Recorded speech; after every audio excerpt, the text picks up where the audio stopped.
Oil and natural gas prices were high globally as demand grew faster than supply. The high cost hitting consumers in multiple ways. Americans have struggled with painfully high gasoline prices in recent months, and high energy prices also hit manufacturers and retailers who pass on those costs to customers. John Scott reporting. European Union lawmakers and member countries have reached a deal to ban the sale of new gasoline and diesel cars and vans by 2035. The deal EU negotiators sealed Thursday night is the first agreement of the bloc's Fit for 55 package. News and analysis at townhall.com. I'm Keith Peters reporting. WQXL Columbia, W264DF. From the Bart Fireside Studio, the solution for keeping you warm this winter. This is 107 The Point. I'm Kimberly Cockrell from Lexington. I work closely now with MAD South Carolina. In 1993, my best friend Nancy was killed in a drunk driving crash. MAD was there for me and will be there for you if you've been affected by a drunk or drugged crash. Friends, this is Kevin Cohen. If you've been impacted by one of these tragedies, let MAD help you. Online, it's mad.org or call them 748-7333. That's 748-7333 for MAD. Please press button now. No, that number's bigger than the one I said.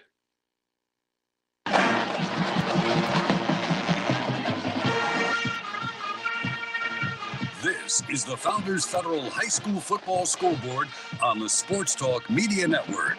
Coming up, scores and reports from across the state and analysis from David Shelton. The Scoreboard is brought to you by Founders Federal Credit Union. Relax, you're with Founders. Now your host for the High School Scoreboard, Phil Kornblut.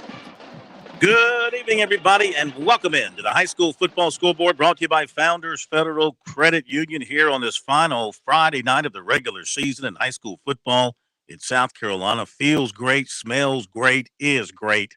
As we wrap up the regular season, that means the playoffs begin next week around South Carolina, and we have, of course, on paper, some very good matchups tonight. It's a night where you've got rivalry games. It's a night where you've got region championship games, and it's a night where you've got playoff spots being clinched. So it's a very, very important night for high school football around South Carolina, and we're getting the final scores put together for you right now, and David Shelton will be joining us in about 15, 20 minutes.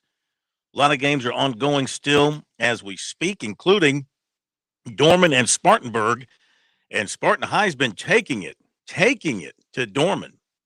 They were up, 3 touchdowns a little while ago? I think Dorman scored, and as JP was telling me, the former Spartan High center, he's a little upset because apparently Dorman did the old onside kick. 38-15, make it 35-15. In the third quarter, Spartan High was up on Dorman. So am I assuming that Dorman scored a touchdown to cut into that lead? We'll get an update for you as soon as we can. The normal aggregating Twitter website, SC Sports Source, they're taking the night off.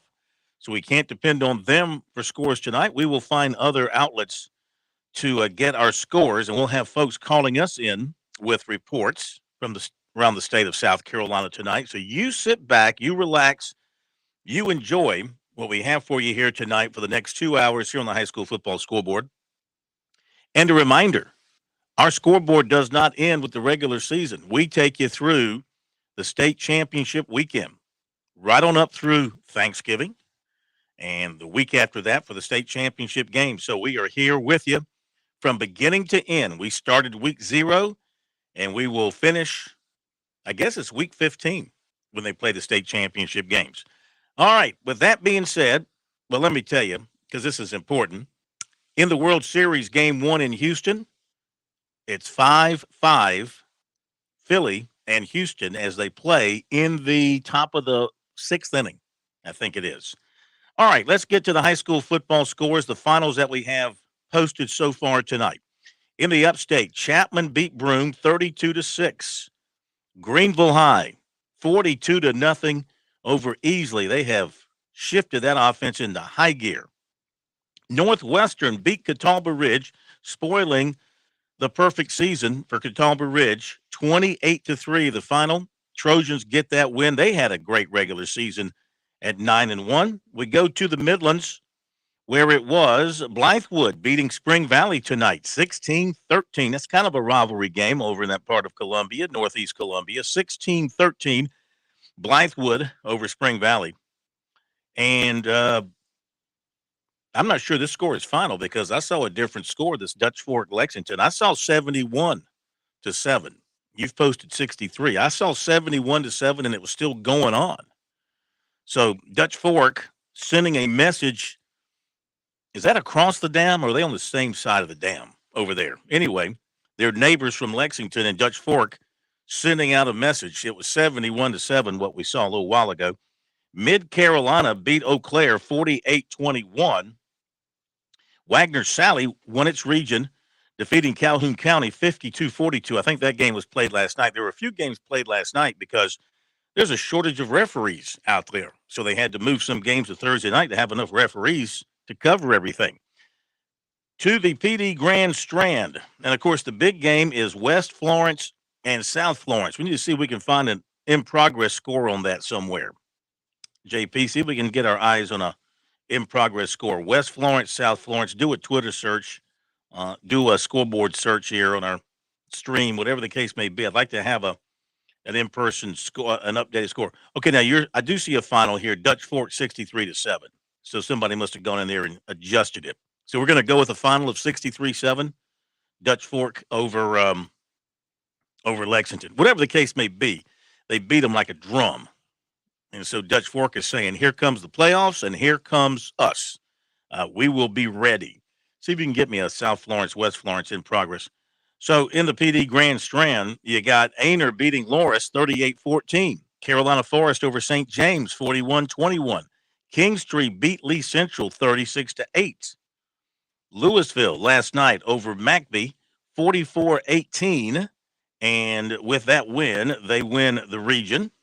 So congratulations to the Lions. They went 9-1 in the regular season. So they had a real fine season, and they're going to win the region there and go on to the playoffs. Also, you've got, we've got a final. South Florence 45, West Florence 14. Game of the century. Well, not century. Game of all time in Florence. And boy, South Florence really flexed the muscles tonight.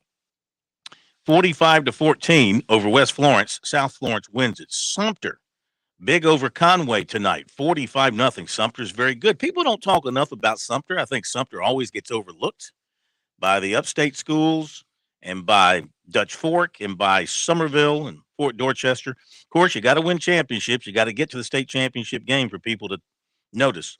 Sumter big over Conway, 45-0. In the Low Country, we've got James Island over Lucy Beckham, 33-7. Philip Simmons over Battery Creek, 42-0. Skeeza, Orangeburg Prep over Greenwood Christian, 35-14. All right, let's give you some in-progress scores that we have. And then we'll be getting more finals here as we move along. And for those of you who might have been listening during Sports Talk, we had issues with our phone system, and we still have issues with our phone system. And we're going to be taking our reporters here, but we'll be taking them cold. So if you're on hold with us, and you're hearing me and you're on hold, be patient, stand by. We're going to come to you. We can't preview who you are, so we'll introduce you on the air. End of 3, Spartanburg 35, Dorman 22 after 3. That game's been moving very slowly, and it's behind. In the a final, Latta beats Green Sea Floyd's tonight, 21-0. That's a final. Halftime, Woodland over Edisto, 33-0. First quarter, Calhoun Academy over Dorchester Academy, 37-6. Obviously, some of these scores running way behind. Another big game, fourth quarter, AC Flora leading Ridgeview 31-22. Fourth quarter, Camden 38, Marlboro County 0. In the fourth, C.A. Johnson 34, Whitmire 6. Third quarter, Irmo 17, Lugoff Elgin 7. Gray Collegiate over Keenan 28-20. Third quarter, Cardinal Newman, Augusta Christian 21-all. Third quarter, Central of Pageland over North Central 35-0. Fourth quarter. Westwood, Richland Northeast 14-13. Westwood. Second half, Hammond Second half, 51-0 over Heathwood Hall. Mid Carolina Eau Claire were 14-14. Going to halftime. We're in the first half. Gilbert over Brooklyn Casey, 35-21. Final score there. And so we got that. Silver Bluff beat Pillion. Make sure that's tonight. Yeah, 54-12. Silver Bluff over Pillion. Saluda over Batesburg Leesville, 24-7. Denmark Olar beat Wilson Elko, 54-21. Hunter Connor Tyler over Ridge Spring Monetta, 14-8. Fairfield Central 48, Newberry nothing. Third quarter, Bamberg Earhart 21, Well Branch 3. All right, we've got Central of Pageland. This is an update, 56-0 over North Central. Strom Thurmond over Fox Creek, 26-14. River Bluff blast Chapin 70-21. All right, Westwood beats Richland Northeast. This has gone final, 21-19. Wagner Sally over Calhoun County from last night, 52-42. And, okay, we're up to date on what we've got in thus far. So we're going to venture out to the phones. And those of you holding on, remember, going to give you a cold introduction here because I'm just cold-hearted, but we have no other way of getting to you. So we're going to go to the second line. Yeah. And welcome into the high school scoreboard. Who are we talking to? Who is this, please? Phil, is this Chris Deering? This is Chris Deering. Hello, sir. How you doing, sir? Thank we don't you. know which line it's going to, so we just trying to guess here. We have an issue. We're doing the best we can with what we've got. It's sort of like playing with your third string quarterback. Well, there you go. Yeah. It don't work out too well. That's right. We're doing the best we can. What game were you at tonight, Mr. Chris? I was at the Gilbert Brooklyn Casey game. Gilbert comes away with a 35-21 victory to win Region 5 3A. And I tell you, these two backs for Gilbert, Elias Graham Woodbury and Jaden Allen Hendricks, they're pretty good. I think they both had right around 200 yards tonight, and they're going to be hard to stop in the playoffs. They probably need to find a little bit of a passing game going forward, but this Gilbert team is going to line up, and those two backs are get their yards. Sounds like it. What do they do offensively that gets those guys going? Well, like I asked Coach Leapart that after the game, and, he said, with both of them back there, and you can't just key on one of them. And towards the end of the game, they put Chance Jennings in at quarterback. He's another running threat. And with those three guys back there, it's hard to stop. I mean, it's nothing special. That offensive line is really big, really experienced. So I think that's what they hang their hat on that offensive line, let them do their thing, and those backs are running behind them. And the Allen Hendricks kid, he's getting looks from Louisville and some other Power 5 schools, and he's only a junior, so he only get better. And then the Graham Woodbury kid, he's a little bit smaller of the two, but he makes a lot of things happen back there as well. How do they look going into the postseason? Well, this was a pretty big game tonight for whoever was going to win this region because, you get two home games. I think that Gilbert gets Battery Creek next week. Brooklyn Casey will get a home game, but I think they have to play a really good Hanahan team.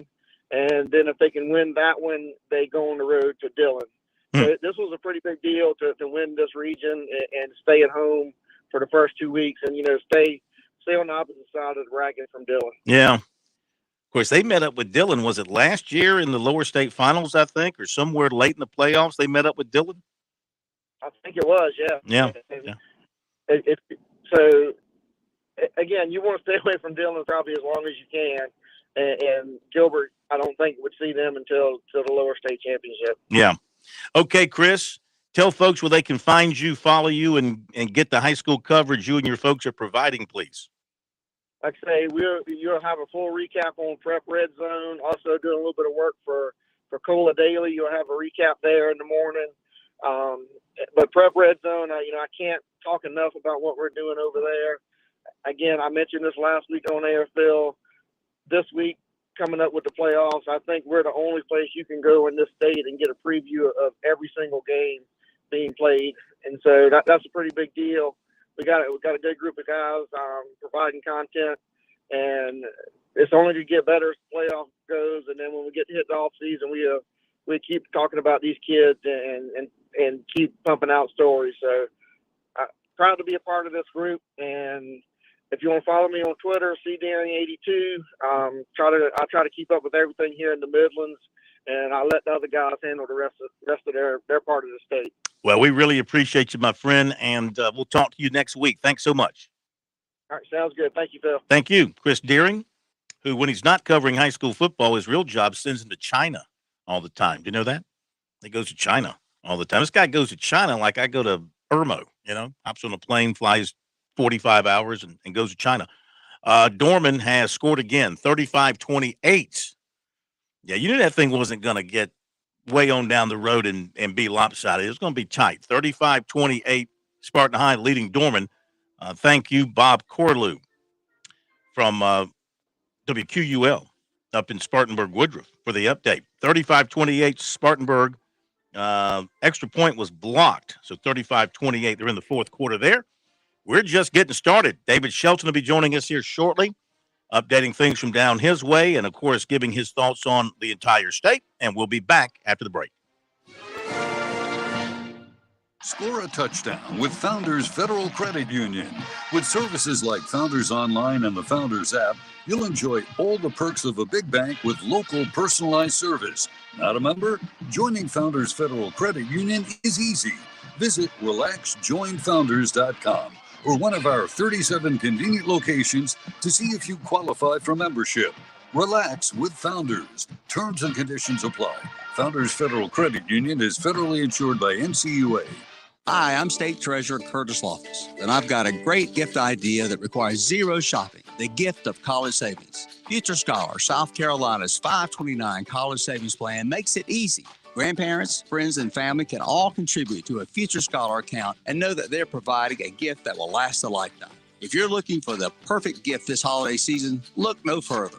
Learn more about the smart, easy way to save and give this holiday season at futurescholar.com.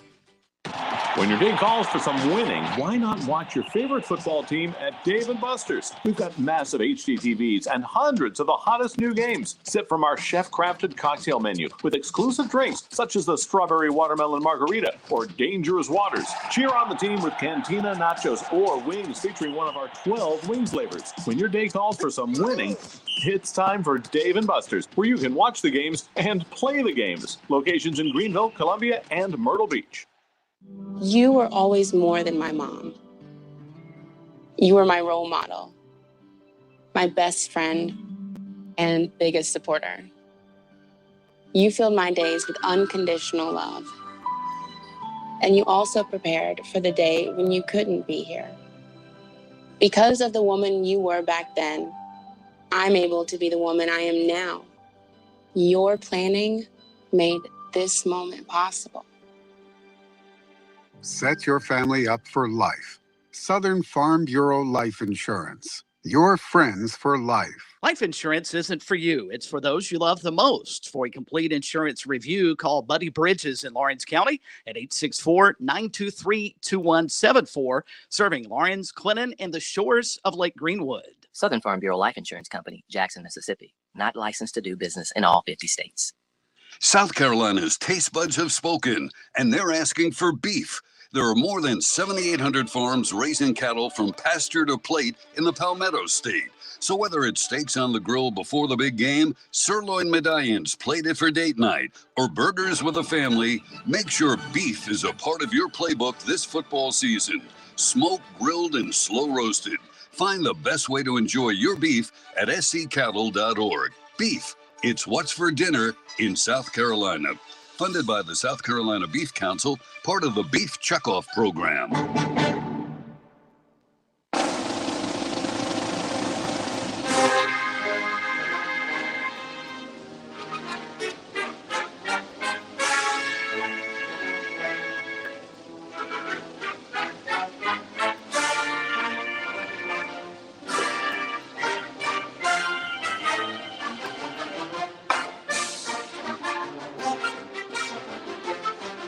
All right, we are back on the high school football scoreboard. It is brought to you by Founders Federal Credit Union. For those of you calling in for reports, as I tried to text you and give you an update, please be patient.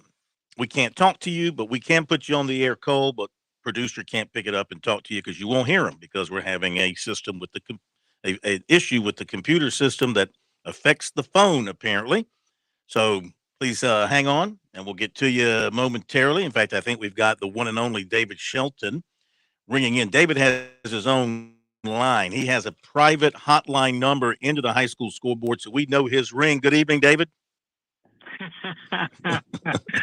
Yeah, just like the bat phone, huh? Yeah, we know your number. We got you. What was your score tonight down there?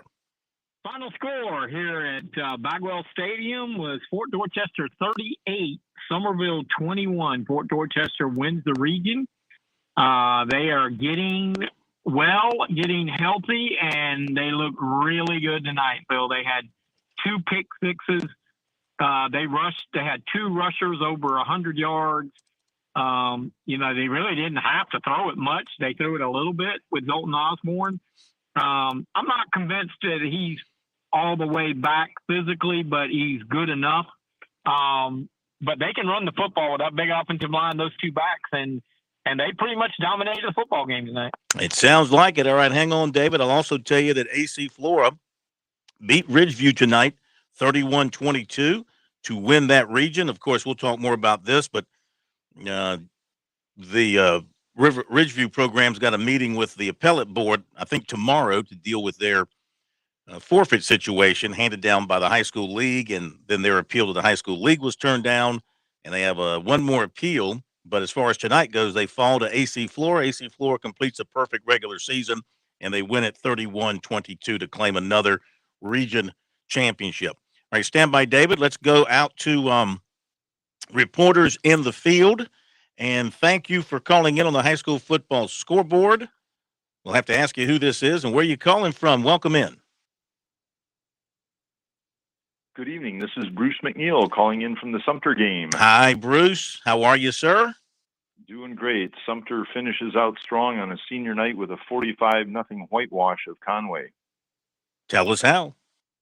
Well, I tell you, it was a dominating defensive performance tonight. Unofficially, my own stats tell me that they limited Conway to a total of 46 net yards in this game. They had 12 at the half.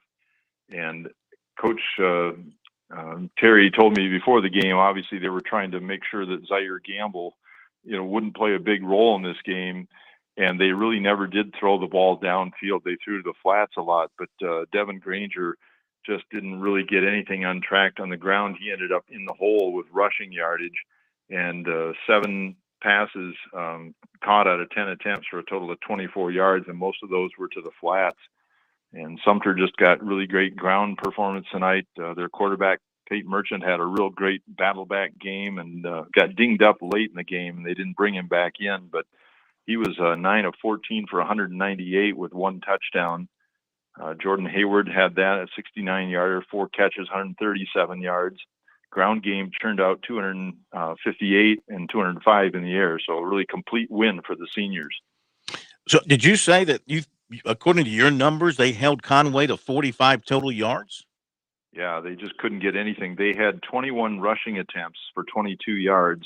Again, these are my numbers, but they're pretty close. And they just threw to the flats, and Sumter just really had a tenacious defense. And Coach Barnes kind of used a 2-way spy system to not over pursue in the rush lanes against the pass.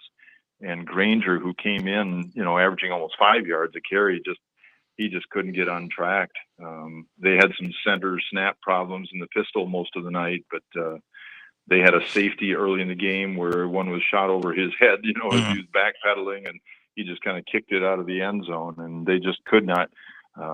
They had roughly, I had them for 5 first downs and only, I think, 1 in the first half. They punted all night, so just a really tough way for Conway to end regular season. And they'll be the 4 seed in Region 5.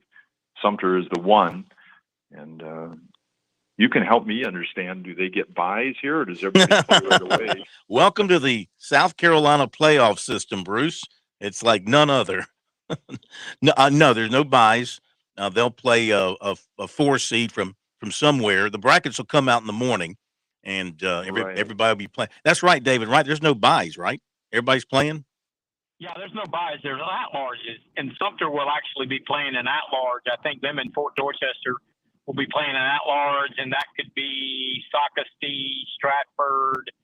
Oh Lord, who knows? I don't get into it. I wait till the brackets come out, but they will be playing an at-large. They'll be one of the higher seeded teams in that bracket there. I mean, they've had a great season. Hey, Bruce, did you say that the Gamecocks rushed for how much? Did you say 298? Let's see. Rushing, no, they rushed for 258 and passed for 205. Okay. Very balanced night for them. Well, thank you very much, and enjoy your weekend. Get ready for the playoffs next week. Look forward to hearing from you. We will do that. You guys have a great weekend. Thank you again for this great show. Well, thank you for calling and helping out, because you have been fantastic. We have broken you into high school football in South Carolina, and you're doing a great job. Bruce McNeil, voice of the Sumter Gamecocks. Gamecocks offense and defense tonight. So over 500 yards of offense, gave up 45 yards. That's almost unfathomable, but that's what they did. Okay, we'll hit the break here on the high school scoreboard. David is with us, and we'll get more scores, more from him, and more reports coming up. Teacher, talking about a deep sea dive she'll never forget. It's funny, when I was a kid, I was afraid of the ocean, and there I was, 2 miles below the surface. But as a scientist, you prepare for that. Using our training and a little creativity, we fixed the sub and finished our experiments. The dive was just too important. Every dive gives us glimpses at things few people ever get to see. Glowing creatures, fiery undersea volcanoes. When we got back to the surface, I kissed the ground and called my mom, of course. But you know what? I wouldn't trade that dive for anything. Dr. Figueroa uses her passion for STEM to discover new things and make the world a better place. She can STEM, so can you. Check out She Can STEM for more stories and inspiration. A message from the Ad Council. With SRN News, I'm Tasha Stevens. Elon Musk says there will be no account reinstatements to Twitter right away. In a tweet, Musk said a content moderation council will be formed to evaluate the platform with widely diverse viewpoints. Several prominent conservative figures are banned from Twitter, including former President Trump. The man accused of hijacking a New York City bus is facing a laundry list of charges, including reckless endangerment and unlawful imprisonment. Officials say the bus driver let everybody off the bus and then took off, then jumped out the driver's side window. After the bus crashed, the guy tried to get away, but he was caught immediately and arrested. Wall Street capping a positive week with big gains. The Dow surged more than 800 points as stocks closed sharply higher. Apple posted its best day since 2020, with shares up 7.5%. And 54% of Americans have either reduced or stopped contributions to the retirement fund. This is SRN News. I've been talking about the people at Stone Interiors from the very beginning. They did the incredible granite counters, the beautiful granite tabletop in my home. Our kitchen is our focal point of our house. The countertops are just gorgeous. When I talk about a local company with tremendous ethics, great workmanship, someone who sees a project through from start to finish, I'm describing Stone Interiors. So have you thought about some granite or marble countertops? What about a backsplash in your kitchen? You want to retile that bathroom? Did you know you can actually go online to stoneinteriors.com, go through their visualizer software, and design your whole kitchen, your whole bathroom project? It is so cool. If that's not for you and you want to visit their showroom, they'd love to have you come out and visit at Stone Interiors, or they can even come to you when it's convenient. For more than 20 years, Stone Interiors has done this thing the right way. Call them 461-8950 to make an appointment, or visit them at stoneinteriors.com. That's 461-8950 or stoneinteriors.com. Have you fallen behind on your taxes and might be facing IRS penalties? Have wage garnishments, levies, or liens? Have unfiled tax returns? You want someone local and qualified. Don't fall for those national spots. Meet with me, Teresa, at Capital City Professional Services, and let me help you through your tax maze. I can help with all your tax resolution issues. There are options to get you back on track. Call Capital City Professional Services, 400-8683. That's 400-8683. Fran Halloran here. Now listen closely to what I'm about to say. I'm a business owner, and many of you listening right now, you're business owners as well. The first rule in owning a business is this: don't waste money. I see business owners waste their marketing dollars all the time. Not me. I figured out a long time ago, 8 years ago to be exact, that spending my marketing dollars at the point was not only intentional, but extremely profitable as well. If you're a small business owner, you owe it to yourself to sit down with Kevin Cohen and ask him to create a custom marketing plan for your business. He's looking for folks just like you who believe in local to partner with him in 2022 and beyond. Trust me when I tell you, partnering with The Point works. You will see results and your marketing budget will no longer be wasted. Give Kev a call at 803-563-8558 and tell him the Money Coach sent you. There's hundreds of fun and simple things you and your family can do to live a healthier lifestyle. Here's 20 of them. Walk to work, walk the dog, have the dog walk you, take a hike, take a bike, skate, dance, hop, jump, do the Humpty Hump, skip seconds, skip dessert, skip to my lube, don't skip breakfast, drink H2O, lower your sodium, raise the roof, shake your booty, stock up on vegetables, and don't forget to eat them. Search We Can online to find more ways you and your family can get healthy together. A message from the Ad Council, HHS, and NIH's We Can program.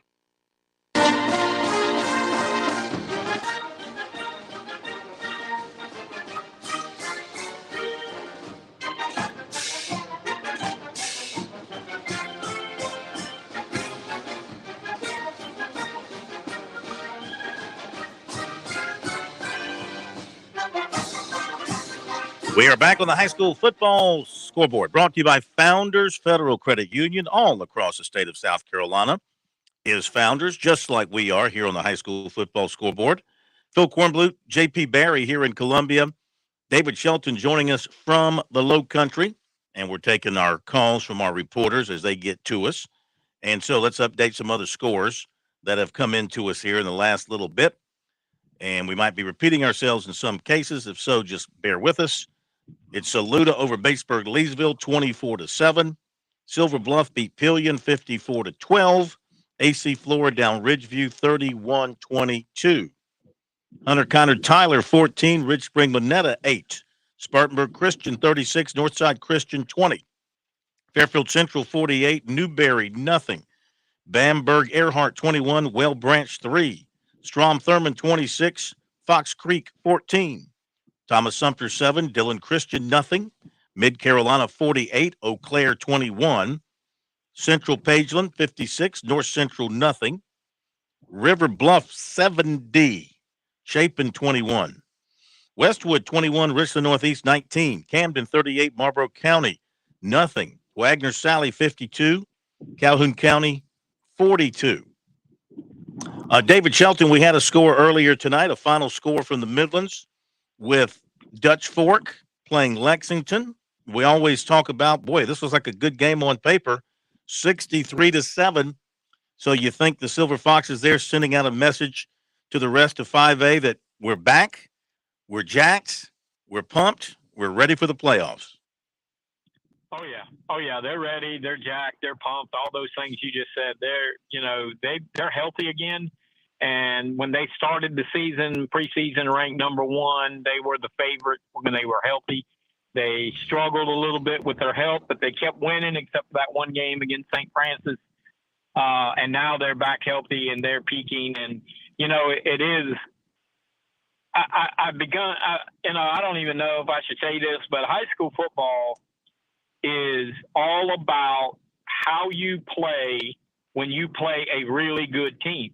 Let's face it, there are some very average to below average football teams in South Carolina. So teams are racking up wins against teams that they're just better athletes, better numbers, whatever. Mm-hmm.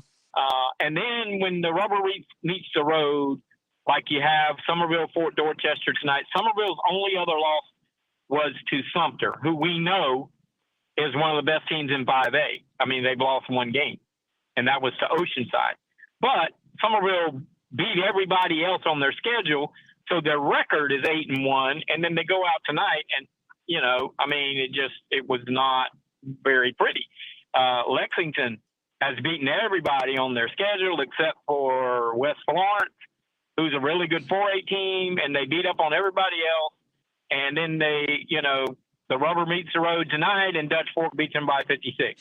So, it's just one of those things where that's why, I know people get tired of hearing me say this. That's why I just really just want the playoffs to start in September. I want playoff football because there's a lot of teams and a lot of talk. When we do, I'm a part of the media poll, and we do our top 10. And I'll be honest with you, and I don't know how the other guys think. There's about 25 of us, but I get past like the number 5, and I don't have a clue. I just put people down. I don't know because you got good records, but just how good are you? But when you talk about the T.O. Hannas, and I was going to say Dorman, but it looks like they're going to lose tonight.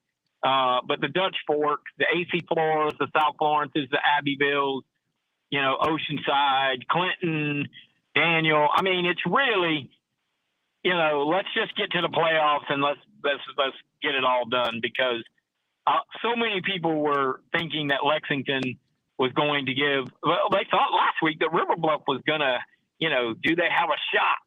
And Dutch Fork just rolled them. It's really hard.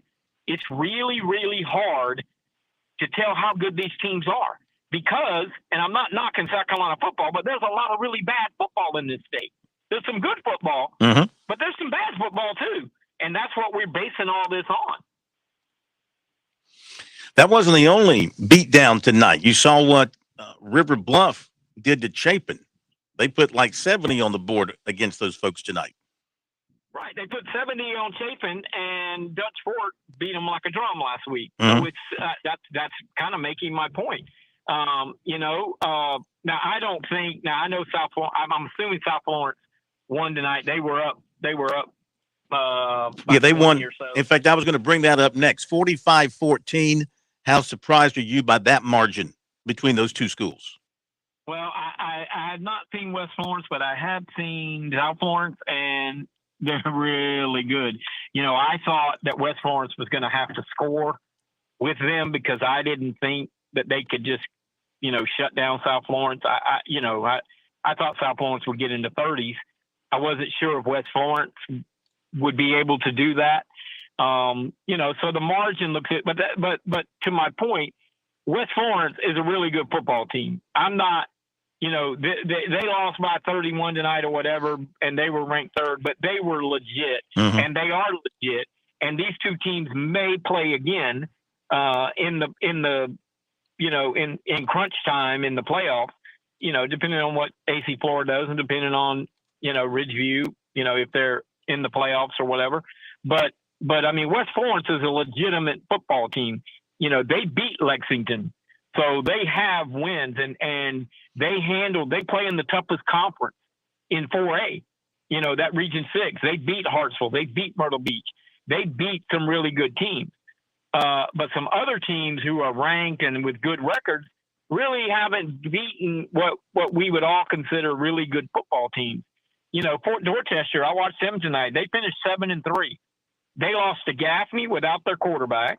They and had the lead in the second half, and they lost to a team out of Florida that's got players from all over the world on their roster, literally. And they lost to Grayson, Georgia, who is, we know Grayson is Grayson. They're really, really good. So people look at that and they go, wow, Fort Dorchester's down. Well, the team I saw tonight, there ain't nothing wrong with them. They can run the football. Their defense flies around. They had 2 pick sixes from linebackers. Their linebackers had pick sixes. So, that's why we get all kind of excited about records and stuff. And I guess I've been doing this so long, I just don't get real excited. I just wait for the playoff. And I literally cannot wait for the play. Next week, there'll be some blowouts. You can bet on it. There are going to be some blowouts. The ones in the 4s and the wild card. There are going to be some awful games. But after that, it's going to get real fun every Friday night for the next 4 weeks. Got an update from our Bob Corlew up in the upstate. 3:57 to play. Spartanburg 42, Dorman 35. Dorman has the ball. Oh, wow. At the Vikings 47.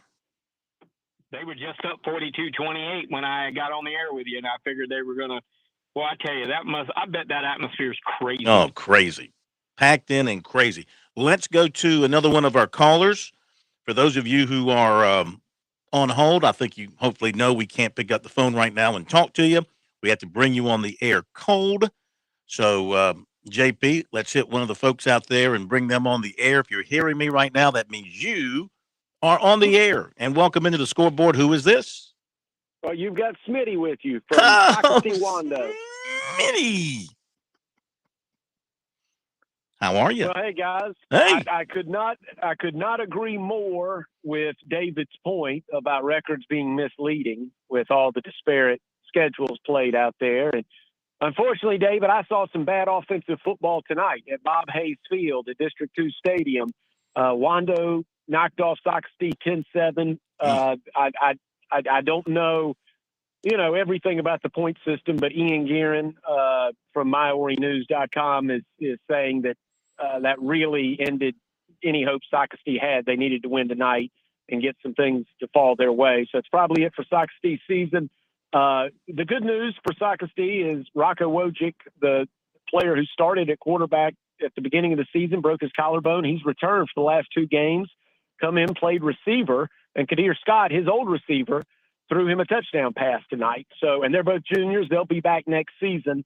So that was the good news. Wando, this is the first time, I'm sure, David, you've gotten to see him, but A.J. Gathers, the tailback for Wando, was very impressive, like a miniature Earl Campbell, and he ran through Socastee for a 21-yard touchdown. For Wando's only, broke about 4 Braves tackles on that play. That was Wando's only touchdown. And then in the fourth quarter, Wando picked off a Kadir Scott pass and then kicked a field goal in off the upright. So the football gods did not want any offense at District 2 Stadium tonight. They didn't get much of it, but Wando walks away with a 10-7 win. Socastee ends on a long losing streak, but they had a lot of injuries this year. I think there's a good chance that Socastee team is better than their record shows, and they might be improved next season. But they fall tonight to Wando 10-7. Yeah, it was unfortunate for them, Smitty, because I remember listening to them early in the season, catching Berge when he was doing the call. They had a quarterback. You mentioned the quarterback. He was going great at quarterback. That offense was cooking. They won some games first couple of weeks. Then he gets hurt in a big game down there, and it just turned everything for him. It did. They actually beat Silver Bluff. He played a portion of that game. Socastee beat Silver Bluff, who went on to become a pretty good football team. And it's just one of those seasons. A lot of bounces went against them. And, yes, I should mention I was on the call tonight, 100.3 the team in the Grand Strand, thanks to Alan Smothers. And I was on the call tonight with Steve Duggan because Chris Bergen has gone off to godforsaken West Virginia. God be with you. Yeah, be safe in West Virginia. Smitty, we thank you, my friend. You have a great weekend, and we'll talk to you on Monday. I can't wait like David, I can't wait for the playoff seedings and brackets and everything to come out. I'll be listening the rest of the way. Thank you, buddy. Safe travels. Matt Smith with the story there on Wando's win over Socastee down in the Low Country. Okay, going to hit the break here on the high school football scoreboard. We'll come back with more of your reports, give you more scores, and more from David Shelton. Okay, we got plenty to talk about, including that situation involving Ridgeview. We talked about it on the high school. We talked about it on Sports Talk tonight. We'll talk about it more here on the high school scoreboard as we move on through the evening. We're back after this break. Don't go away. High School Scoreboard. It's brought to you by Founders Federal Credit Union.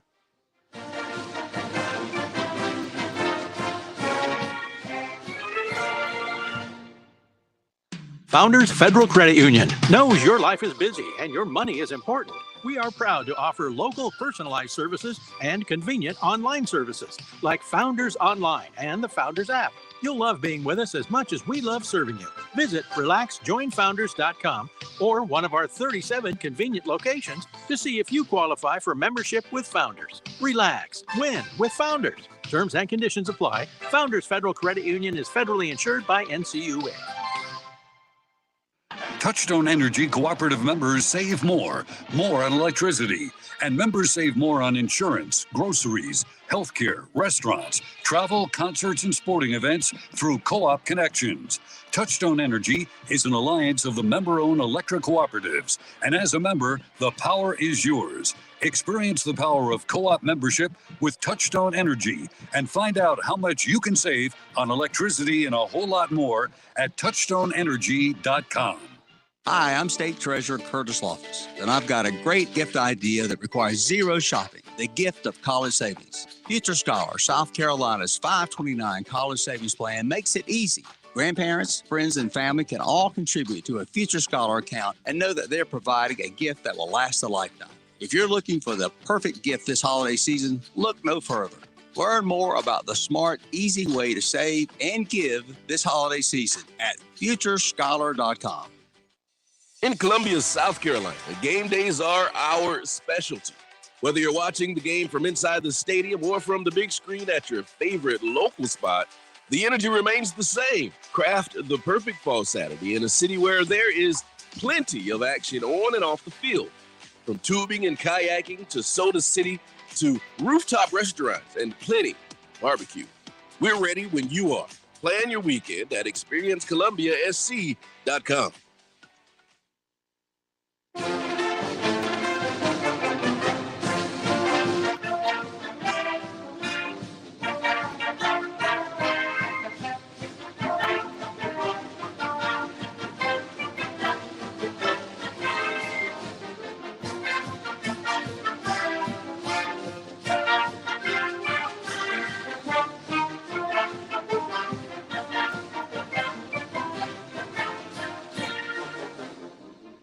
Back we are, high school football scoreboard, Sports Talk Media Network. Got a final from Myrtle Beach, North Myrtle Beach. It was North Myrtle winning 20-14.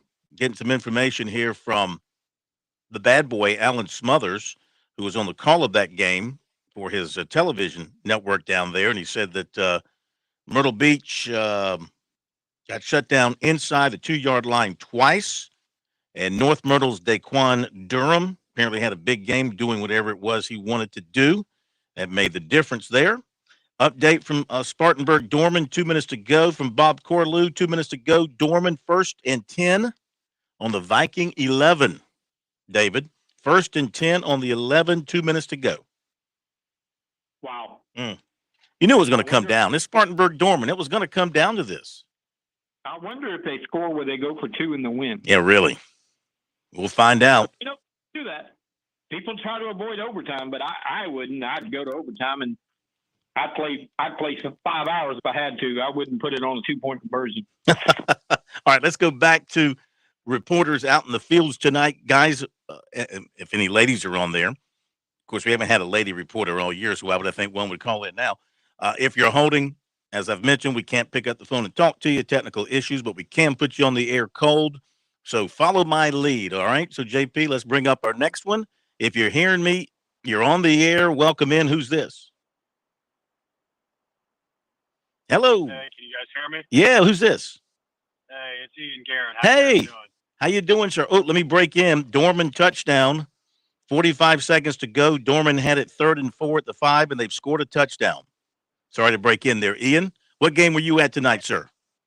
I was at Carolina Forest St. James, and Carolina Forest beat them 41-21. And honestly, the real interesting part of that game is that Scott Saylor from Carolina Forest threw for 405 yards. It's his first career 400-yard game, but more importantly, they did that a week after running for 334 against Socastee. So, that's kind of a dangerous team heading into playoffs. They'll host River Bluff next week, and now they've got a whole bunch of various film that River Bluff's going to have to study up on, because Carolina Forest can clearly run the ball, and showed tonight again that they can clearly throw the ball pretty well too. Wow. Tell us more about this Saylor kid. First, I've really heard about him. What's he all about? He is an absolute dual threat kid. He's run for 500 this year, and after tonight, he's thrown for about 2,300. He is a real solid sort of starting quarterback. Nobody's going to compare him to Mason Garcia from a few years ago, but he does a lot of those same things. He can tuck the ball and run it when he needs to. He's more of an elusive guy, whereas Mason would run people over. But the stats are awfully similar. He can go for 200 and 100 yards on every single game, and that's kind of, he's been going back and forth a little bit this year depending on matchups. I think only really two teams can say that they held him in check all year. He's got some college interest from some Ivies and some schools like that. Very high GPA, high IQ kid. You're probably not going to hear a ton about him on the college scene, but it wouldn't surprise me if he had a big game next week too against River Bluff. All right, sure. We'll keep an eye on him. Thank you so much, Ian. Have a great weekend. We'll talk to you next week, and thank you for working with us. Sounds good. Have a good night, guys. Thank you. Ian Guerin from down the Low Country, and handles the folks with the Prep Red Zone, involved with that, of course. One of the guys who contributes there and runs that, so we appreciate that. All right, David. Dorman went for two. I don't know exactly what happened. I'll recreate it for you. Dorman's going for two, and they're running the football, and they're not going to get it. 42-41 with 41.7 seconds left. It was a 2-point conversion attempt run. David, I've never been to a Spartanburg-Dorman game. I know you've been to multiple. Tell us what a Spartanburg-Dorman game at its finest is like. Well, I'll be honest. When I was going to Spartanburg-Dorman games back in the 90s, Spartanburg was a lot better than Dorman. When you're talking to Steve Davis, Doc Davis years, and they were the Dutch fork, so to speak, of 4A football back then. So, atmosphere was great, a lot of people, but Dorman was not what they became under Coach Gutshaw, and then now what they've continued under Coach Curtis. But it was a great atmosphere. It was standing room only and all that. But Spartanburg was they were at a different level. Now Dorman did have their years. Like I remember Terry Wilburn was there. I think he played at South Carolina when Coach Evans was Les Evans was still not Les Evans, Dale Evans. They had Terry Wilburn and they had some guys, but Spartanburg was just a lot better back in the 90s, and then in the 2000s, I haven't been back up that way, other than to drive by on I-26 and see, the University of Dorman on the right, but I'm sure that was an unbelievable scene tonight. And again, we just talked about it, man. If they score where they go for two, I'm kicking it and I'm taking my chances from the 10. You got the momentum. You just wore them down and drove down. They scored twice in the last 6-7 minutes of the game. And then now you got to get an onside kick, which they could. No, they didn't. They didn't. Spartanburg recovered. No timeouts for Dorman. Game is over. Spartanburg wins it 42-41. Wow. 42-41. All right, we'll get more on that. Billy Baker is there. We'll hear from Coach. We'll hear from the Spartanburg side of things, I do believe. And when Billy joins us, he'll give us details. Let's go back to one of our callers, one of our reporters out in the fields. Got about 3 minutes. If you're hearing me, you're on the air live. Who is this, please? This is Dennis. Hey, Dennis, how are you? Dennis Brunson. I'm okay, man. I'm just riding down Highway 76. Well, I'm heading toward the town of Simmonsville. Well, look out for the deer. Look out for the deer. Oh, I'm looking, man. Believe me. But highly hyped game didn't live up to it. But Lenora Sellers and Shaheem Shiloh for South Florence, they did live up to their hype tonight. I heard David talk about Lenora, so I haven't seen him. I was at the game he got hurt in last year, so I got to see him for about 2 series. I didn't really get to see anything. I got to see it all tonight, and he's a pretty good ball player. He threw for 167 yards and a touchdown, 9 of 17. Wasn't his best offense. Wasn't his best passing night. And then ran for 98 yards and 3 scores on 19 carries. And South Florence just dominated them up front. Coach Jen Rett from West Florence talked about his team just got whipped soundly on both sides of the ball on the line of scrimmage, and they did. South had offensively had 473 total yards and 306 rushing yards. And Shaheem Shiloh, the running back, he ran for 217 yards and 2 touchdowns on 34 carries. And they basically just ran the ball in the second half. They were up 24-7 at halftime and scored on. They had the opening kickoff and scored on the opening possession, and it was that was pretty much it. They just controlled the ball game. Let me ask you, Dennis. We got to go to a quick break. I just want to ask you real quick: how packed was it? Oh, it was slammed, man. It was completely slammed full, man. They had signs flashing everywhere, sold out. Don't come up here and want the ticket. You had to have one. Hey. And I mean, I parked. It was like press parking in Carolina, man. I had to walk about half a mile. All right. Thank you. We got to go to a break. We'll be right back. In the morning, afternoon, and evening. Columbia's local talk radio experience. 107 The Point. MakeThePointRadio.com. The Point.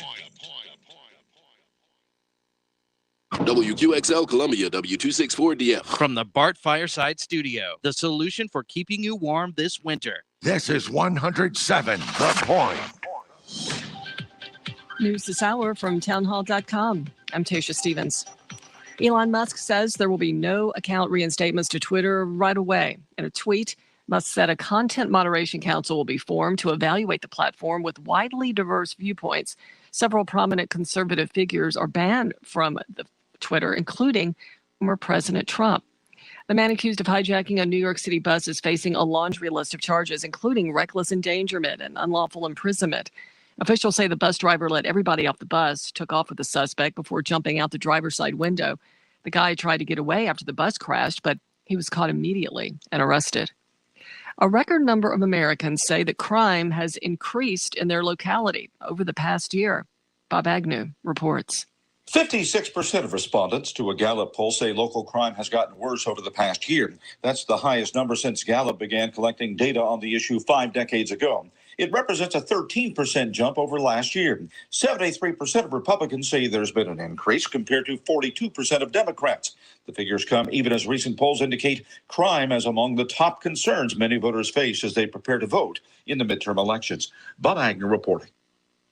Protesters again confront police in a southeast Iranian city. Correspondent Charles De Ledesma reports. Zahedan has seen weeks of unrest amid nationwide demonstrations after the September death of a woman, Mahsa Amini, detained by the country's morality police. Activists estimate that in Zahedan alone, nearly 100 people have been killed since a rally there on September 30 set off a violent police response. Videos of the protests around the city's Grand Mosque purportedly included the sound of gunfire. The internet advocacy group NetBlocks says it appears online access has been disrupted in the city. I'm Charles De Ledesma. For all these stories at townhall.com. Hello? Hey, stranger. Oh, hi. Thank goodness it's you. I was afraid to answer the phone. Why? What's up? The credit card companies are after me. They want me to make payments and the calls never stop. Ouch. Been there before, but I got help from Trinity Debt Management. Trinity? Yeah, I called and right away Trinity contacted my creditors and got my interest rates cut in half. They ended all the late fees and overlimit charges, and they stopped those annoying phone calls. Bet that was a relief. Yep. Then they put me on a plan that consolidated my bills into one easy monthly payment. That way, I paid off my debt fast while saving thousands. Nice. Trinity even showed me how to plan and meet a monthly budget. So now I'm debt-free for keeps. Wow. Do you still have their number? Sure. Here. Write this down and call 1-800-990-6976. Can you repeat that? 1-800-990-6976. That's 1-800-990-6976. Rock and roll pioneer Jerry Lee Lewis has died at the age of 87. Music correspondent Margie Sarlazetta reports. You shake my nerves and you rattle my brain. According to the legend that is Jerry Lee Lewis, he would kick his stool over and put his foot on the piano because he was unable to dance on stage like guitar players could. Lewis was known as the Killer, with songs like Great Balls of Fire and Whole Lot of Shakin' going on. Lewis married 7 times, including famously to his 13-year-old cousin. He said in a 1996 AP interview he was proud of his wives and his music, but mostly one thing in particular. Breath. But God that gives me a breathe in my body. I'm most proud of that. I'm Archie Zaraletta. His death had erroneously been reported by some outlets on Wednesday. Judith, his 7th wife, was by his side when he passed away at his home in DeSoto County, Mississippi, south of Memphis. News and analysis at townhall.com. I'm Tasha Stevens. WQXL Columbia, W264DF. From the Bart Fireside Studio, the solution for keeping you warm this winter. This is 107 The Point. Are you tired of high cable TV rates? Sign up for Dish today and get a $500 bonus offer while supplies last. Plus, lock in your price for 2 years guaranteed. Call All American Dish, your Dish authorized retailer now. 800-380-4452. 800-380-4452. That's 800-380-4452. Offers require credit qualification, 24-month commitment, early termination fee, and e-auto pay. Restrictions apply. Call for details. By the way, before we do what's supposed to happen here, thank you for pushing the button.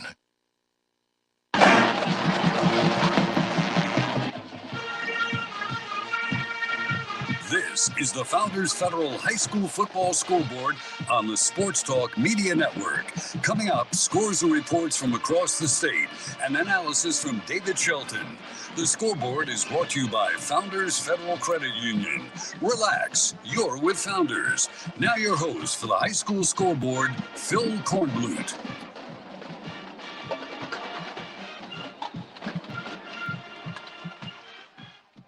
Okay, we're back on the high school football scoreboard. Hour number 2. Phil Kornblut, JP Barry here in Columbia, David Shelton from the Low Country. Going to catch you up on all the scores here in just a little bit. We're going to hear from Billy Baker with Coach Hodge over at Spartanburg. Spartanburg hangs on to beat Dorman 42-41.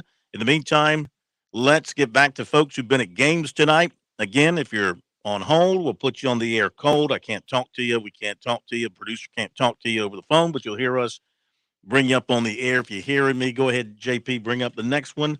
And if you're hearing me right now, you're on the air live. Thank you. Who's this? Phil, it's Monty Dutton.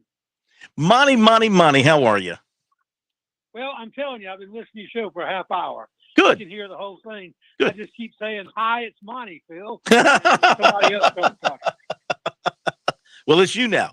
It's all you. 37-6 over Emerald. This was like no other Clinton game this year. It's their second lowest scoring margin, and they gave up the fewest points.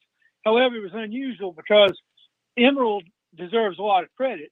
They may have found the way. They control the ball. Emerald had 29 minutes and 38 seconds to Clinton's 18-22, but the score was 37-6. And Clinton scored. I'll tell you, the toughest night in the state tonight was by the Emerald punter, one Dawson Seabird, who had two blocked and one he got slammed in the end zone for a safety. So he only got one punt off in the whole game, and so Clinton has averaged 10.7 yards a play coming into this game, and they only averaged about under 6 tonight. So Emerald did a real good job, but the score was 37-6, and the Red Devils are 10-0. And not that, Bryce Young, the quarterback who's been in since Sarge got injured, was 5 of 6 passing for Clinton for 62 big yards and a touchdown. Bryson James had his usual couple of scores, and Joshua Copeland had one. But the Clinton stats were nothing like the sort of astronomical totals you see every week. So I think it was probably good for Clinton. It gives Corey Fountain a chance to light a fire on the team before the playoffs start. And so, it wasn't a banner Clinton performance, but I think that the Emerald Vikings deserve a lot of credit for controlling the ball and keeping it away from the Clinton offense. But 37-6 is not anything to get upset about. No, not at all. What does their playoff matchup next week look like? I don't know all the results tonight, but I believe that they're playing either Travelers Rest or Blue Ridge. Very good. It depends on which one lost, I think. But I mean, by the way, what was the final on Riverside and Greer? Greer won that game. It was a high-scoring game. We were talking about that here in the studios. See if I can pull it up. Greer. That means Lawrence is the region champion. Yeah. JP, did you see that score? Here it is. I got it. 49-48. 49-48 Greer. I'm sorry. Yeah, Greer. Greer over Riverside, 49-48. Yeah. Lawrence gets the region championship. And all three teams are 4-6 and 3-1 in their regions. Very good. Monty, we'll talk to you next week. Thank you for your patience. Thank you for joining us tonight. Really appreciate it. I enjoyed listening. All right, bye. See ya. That's what I call a captive audience, okay? You know, he can't go anywhere. He hangs in there with us. He's captive, and he's listening to us. Okay. Have we got Billy? Okay. We have a hot call. Hot call. You know what happens when we have a hot call? That means Billy Baker is on the line. He is live on the scene at Spartanburg and Dorman. Dorman High School is where they're playing that tonight. And what a ball game. 42-41. Spartanburg hangs on for the win. Hello, Billy. Phil Kornblut. Listen to Coach Mark Hodge congratulating the Spartanburg game. He's in the locker room. Here's his talk to his team.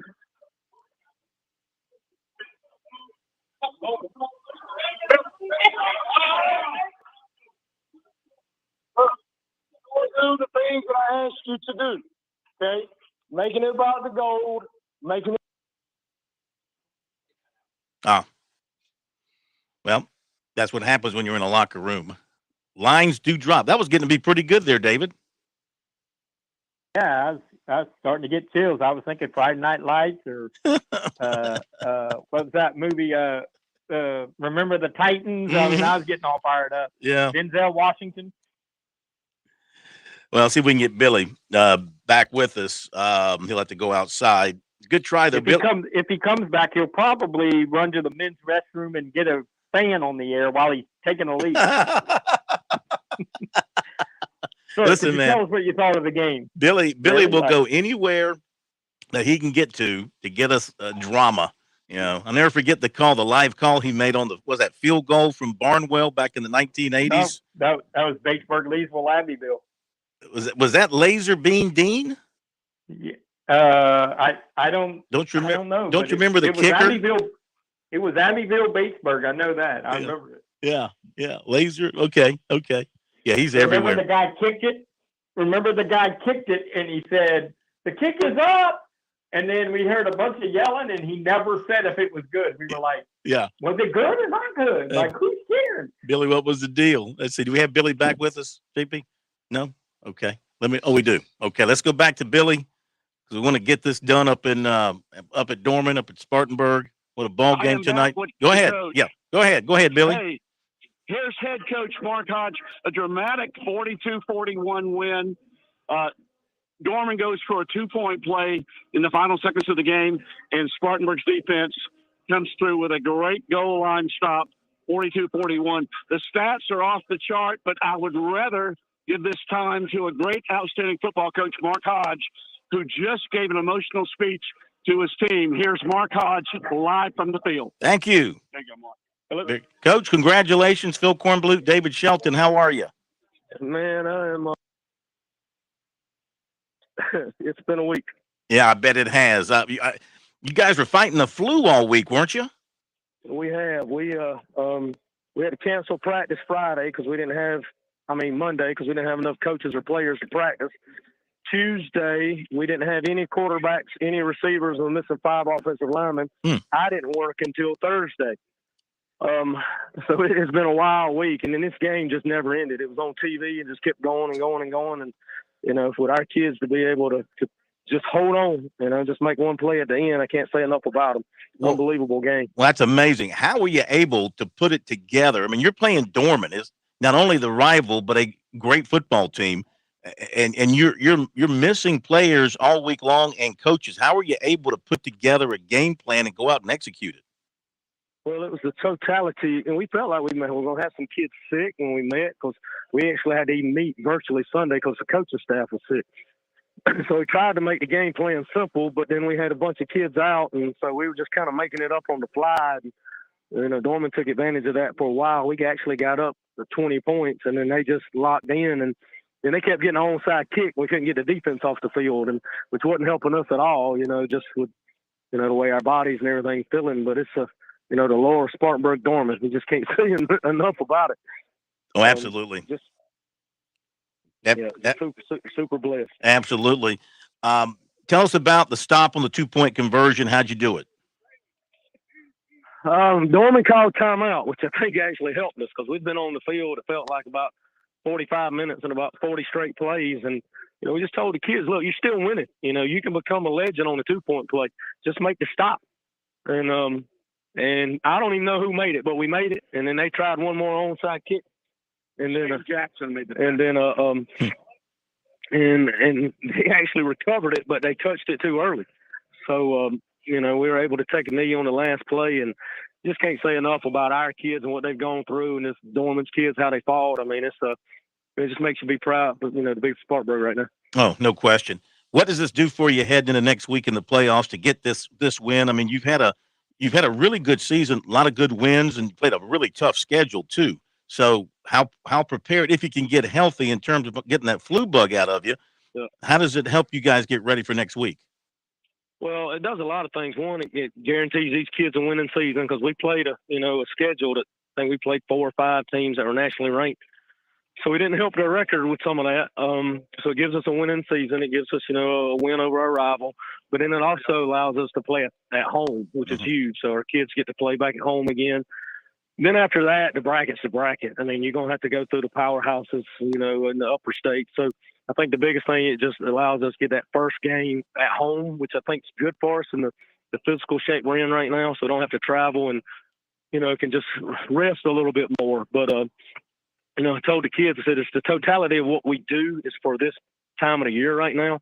Those road trips and those Georgia teams and, the Dutch Sports and the Gaffneys and the Dormans and the Burns and those guys, now all pressures are equal. So hopefully we put you to enough pressure that as, we step into this playoff world that you will, won't flinch and you'll be prepared to, to play your best.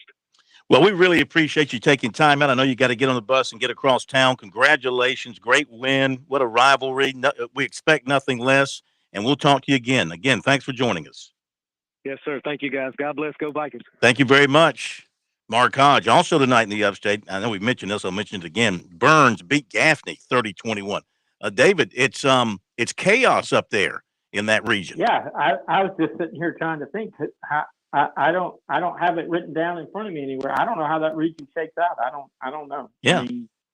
I don't know who the region champion is. Somebody knows, but I don't know.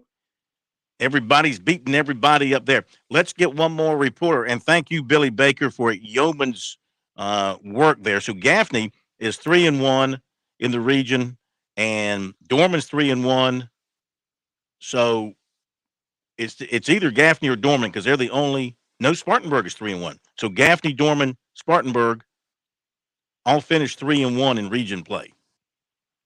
So and Gaffney beat both of them, right? Gaffney beat Dorman. No, because who won between Gaffney and Dorman? And Gaffney beat Dorman, right? Last week. Yeah, Gaffney had to have beaten them because they were undefeated in the region going into the night. So it must be Gaffney still the region champion. Yeah, because they beat Spartanburg head to head. And Dorman. They beat Spartanburg and Dorman. Yeah. Yeah. But Dorman's got 2 losses now. Yeah, you're right. My bad. So Dorman's got 2 losses. Spartan High's 3-1, and Gaffney's 3-1, but Gaffney beat Spartanburg head to head, so they get the tiebreaker. Right. Yeah. There you go. We figured it out. Let's go back to reporter out in the fields. And thank you so much. If you're hearing me, we're talking to you. Welcome in to the high school scoreboard. Go right ahead. This is Garrett Mitchell, Phil. How are you doing? Hey, you're back from Texas. Yes, I am. I walked into my house at 3:05 a.m. on Wednesday morning and slept for 10 hours. I don't blame you. By the way, Bob Corlew, who's on top of everything up there, tells me Gaffney is first, Spartanburg is second, Dorman is third, and Burns is fourth. Thank you, Mr. Judge. All right, go ahead. All right, well, Phil, it was a good night for the Woodruff Wolverines at Varner Stadium tonight. They defeated Union County 42-23. Was a little bit of a slow start for Woodruff tonight. They found themselves down 17-7 about midway through, or with about 8 minutes to play in the second quarter. But then they got the offense rolling. Quarterback Carson Tucker was back after missing 2 games with a concussion. He led a nice drive. Wolverine scored a touchdown. It was 17-14. Union County actually drove down to the 19-yard line of Woodruff. They kicked a field goal with 41 seconds to play in the first half, and it looked like they would take a 20-14 lead into the locker room. But a great drive by the Wolverines, just quick strikes down the field, and a roughing the passer call on Union County aided things along. And then on 3rd and 10 from the Union 13, Carson Tucker found Corey Scott in the end zone with 3 seconds to play in the second quarter. The PAT gave Woodruff a 21-20 lead at the half, and the Wolverines simply never looked back. They added 28 points in the second half. Easton Birch 2 touchdowns on the ground. Tucker rushed Carson Tucker's first career rushing touchdown in 3 years as a starter on a 25-yard scramble. That was the dagger, and the Wolverines won that one 42-23, and they will travel to Broome in the first round next Friday night in a rematch. The Centurions defeated the Wolverines 27-20 earlier in the season. Wow. Okay. How do they look going into that ball game, you think, coming off this win, momentum on their side? You feel like they've got confidence going into that postseason game? I really do, Phil. I tell you what, it was a nice rebound in the second quarter, and really by midway through the third quarter, the team was up. Everything was just working offensively, and really from midway through the second quarter onward, probably some of the best offensive football that Woodruff's played all year. And they really do feel like they let one slip away against Broome. Woodruff had a 20-19 lead with 9 minutes to go in that ball game, and had just intercepted a Broome pass in the end zone, so they had the lead in the ball in the fourth quarter, and just couldn't quite put that one away. And so, I think our guys really are excited to get another crack at the Centurions, this time on the road. But they feel like they let one slip away, and I think they're probably pretty intent on not letting it happen again. Very good. You glad to be back in South Carolina? Absolutely. I tell you what, it was an amazing trip. 3 days in Dallas. We spent 2 days in San Antonio, and just a beautiful state, good people down there. We had a great time. But as the saying goes, home is where the heart is, and there's no place like it. So good to be back in South Carolina. Good to be back under our Friday night light. There you go. Hey, Derek, thank you very much. We'll talk to you next week. That sounds like a winner, Phil. You have a good one. All right, Garrett Mitchell with the update on Woodruff. Woodruff wins it tonight, heading into the playoffs with that victory taste in the mouth.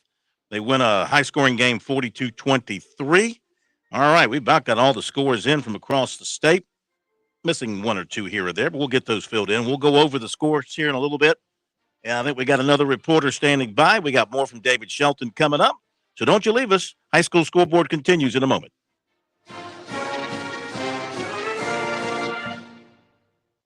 Show your team pride wherever you go with Founders Federal Credit Union's collegiate debit cards. Get your University of South Carolina and Clemson University debit cards at any Founders office or by calling 1-800-845-1614. Plus, our debit cards are digital wallet ready, so you can pay however you please. Not a member? Visit relaxjoinfounders.com or one of our 37 convenient locations to see if you qualify for membership. Terms and conditions apply. Founders Federal Credit Union is federally insured by NCUA.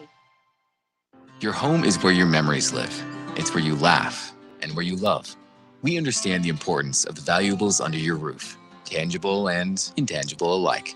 So no matter what's around the corner, we'll be there, offering you and your family the support that's made Farm Bureau Insurance a trusted name for nearly 70 years. You deserve more. You deserve a promise. Learn more at scfbins.com. Call me, Alex Satterfield, at 803-749-9171 for all of your Midlands insurance needs. When your day calls for some winning, why not watch your favorite football team at Dave & Buster's? We've got massive HD TVs and hundreds of the hottest new games. Sip from our chef-crafted cocktail menu with exclusive drinks such as the Strawberry Watermelon Margarita or Dangerous Waters. Cheer on the team with Cantina Nachos or wings featuring one of our 12 wing flavors. When your day calls for some winning, it's time for Dave & Buster's, where you can watch the games and play the games. Locations in Greenville, Columbia, and Myrtle Beach. South Carolina's taste buds have spoken, and they're asking for beef. There are more than 7,800 farms raising cattle from pasture to plate in the Palmetto State. So whether it's steaks on the grill before the big game, sirloin medallions plated for date night, or burgers with a family, make sure beef is a part of your playbook this football season. Smoked, grilled, and slow roasted. Find the best way to enjoy your beef at scattle.org. Beef. It's what's for dinner in South Carolina. Funded by the South Carolina Beef Council, part of the Beef Checkoff program.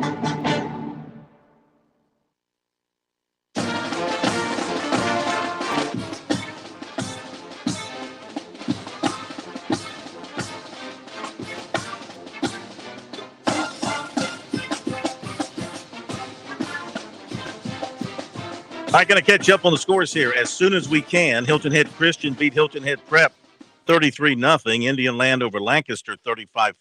Irmo over Lugoff Elgin 38-21. Johnsonville beat Hemingway 46-0. Lake City 33. Darlington 6. Trying to hit some scores we haven't mentioned. Dixie 42. Calhoun Falls 6.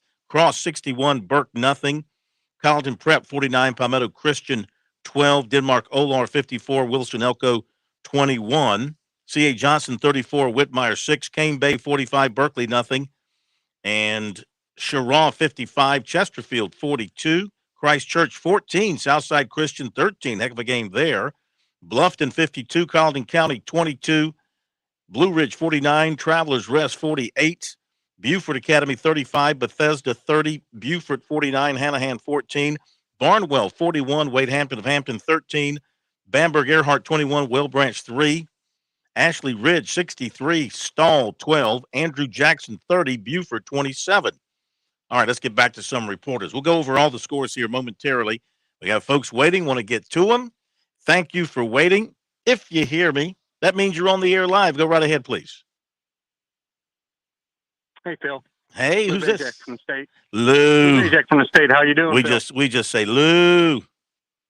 Like Lou Pinella. Lou. Like Lou. Like sweet shooting Lou Hudson. Lou. How are you, sir? Pretty good, guys. How you guys doing tonight? We're good. What game were you at tonight? AC Flora and Ridgeview. Oh, sweet. Tell us about it.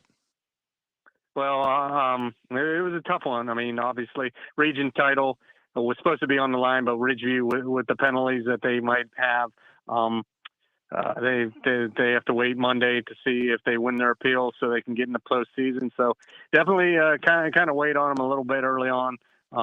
You could tell they were a little bit flat coming out, but they responded and came back and got it to 28-22.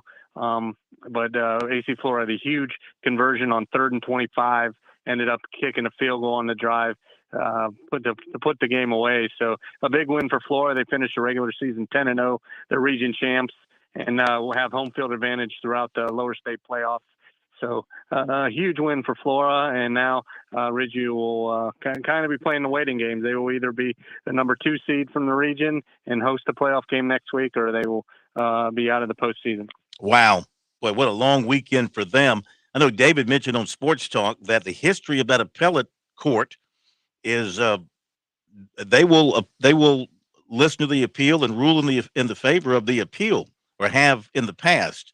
What do you think? What do you see happening here Monday if you have a gut feeling? Yeah, they definitely, it's been, the executive committee definitely is a little more harder on, and that's why they created this appellate panel, give them kind of an impartial six members. And yeah, I would say they would like their chances, but you never know what's going to happen. And we don't know, still trying to find out all the details because the meeting was closed. It was a closed session, but you hear things, and it's going to be interesting to see. Ridgeview they'll meet, regroup this weekend. The people that will be doing the presentation will do it again. and see if they can keep alive their season. They would finish. They would be 8-2 with just losses of Sumter and Flora. But if they lose, the season is over, and definitely a lot of questions, and definitely a tough way, especially for the seniors, to end their high school careers. And who stands to benefit if Ridgeview is ruled out? Who replaces them? In the region, the region right now is saying Ridgeview doesn't win their appeal. Yeah. Irma would get to second place and host a playoff game. Westwood would be third. Lugoff would be fourth. So if Ridgeview would get back in, Lugoff would drop out, and they would have to get an at-large, hope for an at-large spot. What they're going to do, the 4A, I talked to the guy, one of the ADs with the 4A committee. They're going to have two brackets. They're going to put out the one, obviously, with Ridgeview not in, but they will have the backup ready and tell the people just in case, and let them know, because it wouldn't just be one game that would change. It would be a few opponents because of the seeding and everything. Sure. What time is that appeal on Monday, Lou? 10 a.m. 10 a.m. Okay, sir. I know you'll be all over it, and we thank you as always. Appreciate you joining us. Thank you for your patience. All right, Phil. Appreciate it. Thank you very much. Okay. Well, David, Lou kind of thinks along the lines you do. I mean, there's history in favor of the team that appeals to that appellate panel to win. Yeah, I think that the biggest question is that it was closed, so we're all kind of wondering exactly what the rule was that was broke. And I think Lou told me earlier today there was 3 players. I think 2 of them are brothers, and so obviously if one was ineligible, the other would be because of the residence rules, and then there was a 3rd player. So I don't know. I think if they put forth again, I go back to the 9-4 vote today. Let me jump in. We'll let you finish after the break. We have a hard break here, David. We'll come back to you and take more calls in a moment. Wake up and text. Text and eat. Text and catch the bus. Text and miss your stop. Wait. Text and be late to work. Sorry, I'm late. Text and work. Text and pretend to work. Text and act surprised when someone calls you out for not working. Who, me? Text and meet up with a friend you haven't seen in forever. Hi. Oh, hey. Text and complain that they're on their phone the whole time. Text and listen to them complain that you're on your phone the whole time.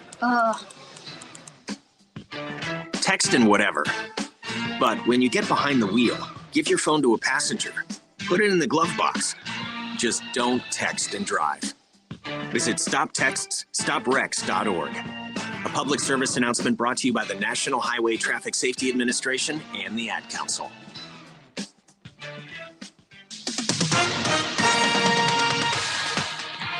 With SRN News, I'm Tasha Stevens. The monitoring of ballot drop boxes can continue in Arizona, so says Judge Michael Liberti. Left-wing group Arizona Alliance for Retired Americans filed a motion to ban the group Clean Elections USA from monitoring the boxes, claiming that they were violating the Voting Rights Act by intimidating voters. The judge said the group's intended conduct is protected under the First Amendment. 13 people are rescued by the Coast Guard off the Virginia coast. A fishing vessel and a container ship collided about 60 miles offshore. The fishing boat began to sink. The Coast Guard says no injuries were reported. The president will attend an upcoming global climate summit in Egypt. Friday, the White House confirmed that Biden will travel to Africa for the conference November 11th, where global leaders will discuss climate change. In an official statement, they said that they will highlight the need for the world to act on it. This is SRN News. I've been talking about the people at Stone Interiors from the very beginning. They did the incredible granite counters, the beautiful granite tabletop in my home. Our kitchen is our focal point of our house. The countertops are just gorgeous. When I talk about a local company with tremendous ethics, great workmanship, someone who sees a project through from start to finish, I'm describing Stone Interiors. So have you thought about some granite or marble countertops? What about a backsplash in your kitchen? You want to retile that bathroom? Did you know you can actually go online to stoneinteriors.com, go through their visualizer software, and design your whole kitchen, your whole bathroom project. It is so cool. If that's not for you and you want to visit their showroom, they'd love to have you come out and visit at Stone Interiors, or they can even come to you when it's convenient. For more than 20 years, Stone Interiors has done this thing the right way. Call them 461-8950 to make an appointment, or visit them at stoneinteriors.com. That's 461-8950 or stoneinteriors.com. Have you fallen behind on your taxes and might be facing IRS penalties? Have wage garnishments, levies, or liens? Have unfiled tax returns? You want someone local and qualified. Don't fall for those national spots. Meet with me, Teresa, at Capital City Professional Services, and let me help you through your tax maze.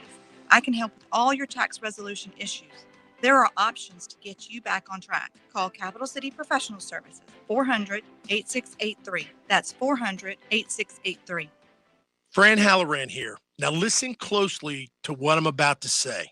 I'm a business owner, and many of you listening right now, you're business owners as well. The first rule in owning a business is this: don't waste money. I see business owners waste their marketing dollars all the time. Not me. I figured out a long time ago, 8 years ago to be exact, that spending my marketing dollars at the point was not only intentional, but extremely profitable as well. If you're a small business owner, you owe it to yourself to sit down with Kevin Cohen and ask him to create a custom marketing plan for your business. He's looking for folks just like you who believe in local to partner with him in 2022 and beyond. Trust me when I tell you, partnering with The Point works.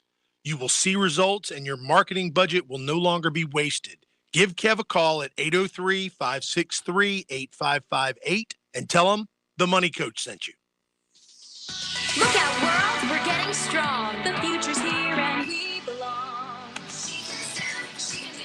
Like build a rocket and watch it soar. Clean the oceans and make the world a better place. Oh, so can you. Find a cure, invent something new. There's no challenge in the world that she can't face. She can STEM. Learn more at She Can STEM. A message brought to you by the Ad Council.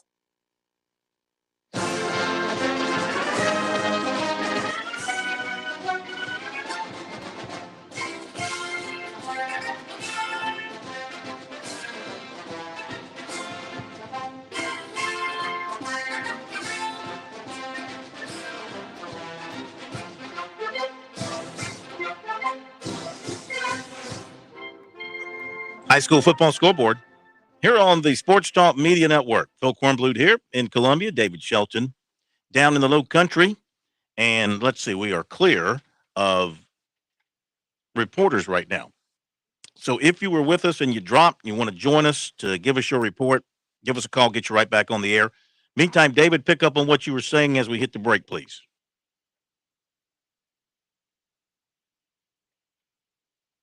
David. Vote. There you go. Go ahead. Kind of gives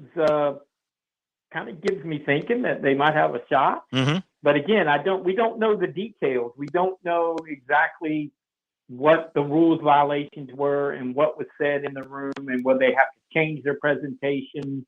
And let's not forget this. If they don't win the appeal from the appellate panel, will they get an injunction? Will they go to court real quick? I mean, it kind of depends on how much you want to fight this. And what we were talking about on Sports Talk today, that why doesn't the high school league just do away with all these residences, rules, and all that? Mm-hmm. And the reason is because people will get lawyers and they'll sue. And, as long as you have a rule, now people will probably try to sue over the rule. But, I don't know. It's like I told you today, I'm for school choice, and I think if you can get a kid to school, if you can drive him or he can drive himself, let him go. Yeah. I know a lot of people don't agree with that, but I mean, I look for the easiest possible solution. Unfortunately, we're in a very dramatic situation today and on Monday.